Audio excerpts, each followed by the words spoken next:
Hello, what's up? I will present the first version of the TCP-485 Wi-Fi product from Full Gauge. First I'm going to open the box so you can take a look what comes inside when you buy this product. It comes with a full gauge sticker, the quick installation guide, the product technical manual, the converter, the power supply, and the Wi-Fi antenna. It's important that you use the antenna that comes with the product. Do not replace it with another one, as this interferes with the operation of the TCP-485 Wi-Fi.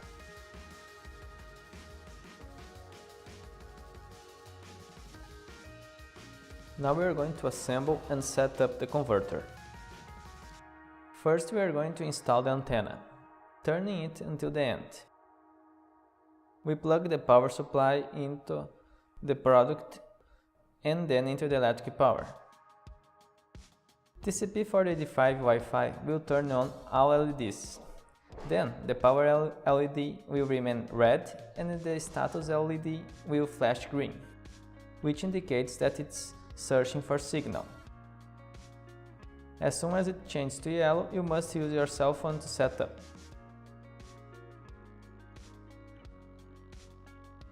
While the status LED is flashing yellow, you can connect your cell phone to the converter to start the first configuration.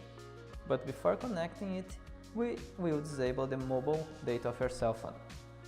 OK, disabled. Now let's find the Wi-Fi. The network is ready. TCP-485 Wi-Fi. OK, let's choose it. No code is necessary. After connected, look at the TCP-485 Wi-Fi as the status LED is set. It stopped to flash.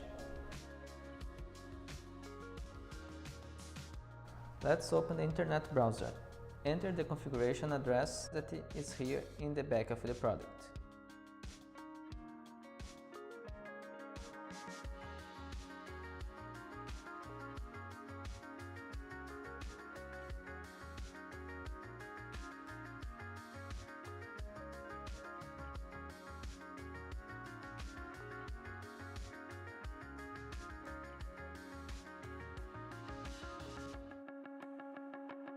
We have here the first configuration screen of the converter and the software Sitrad.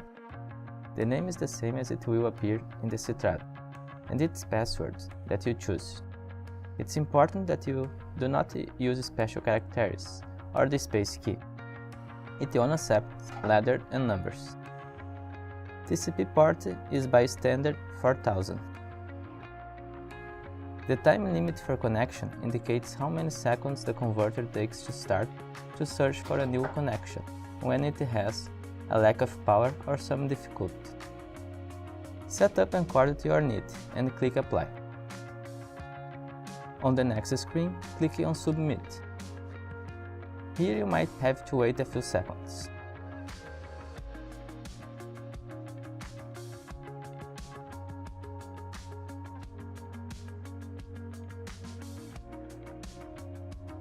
Ready. The converter that we have here has a data logger. Then there is a screen for setting up the internal memory. On this screen, we choose the controller addresses that we have in the network. Let's choose addresses 1, 2 and 3, for example.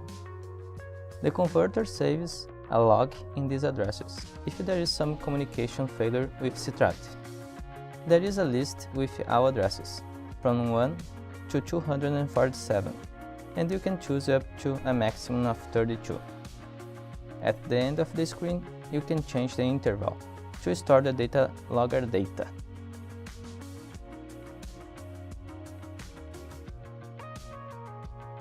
The standard value is 30 seconds, but it can be set to a minimum of 15 seconds. OK, hit Submit it.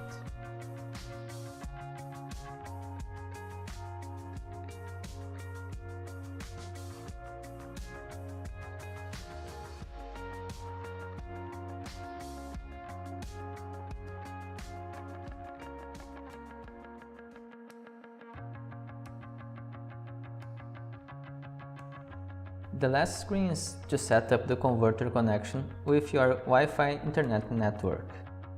Again, do not use special characters or the space key, only letters and numbers. We will connect to the full gauge controls network. Here we insert the password of the Wi-Fi network. The pop-up indicates us to use only letters and numbers. OK. The code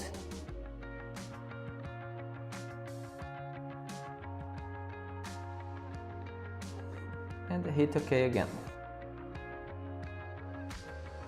Here it says if the status LED is flashing blue, everything went fine.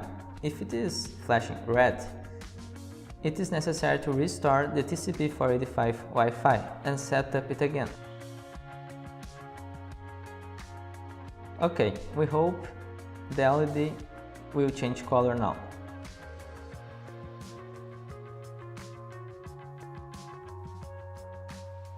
It's blue. The configuration was successful. The converter is ready to connect with the Sitrad software. Enjoy it!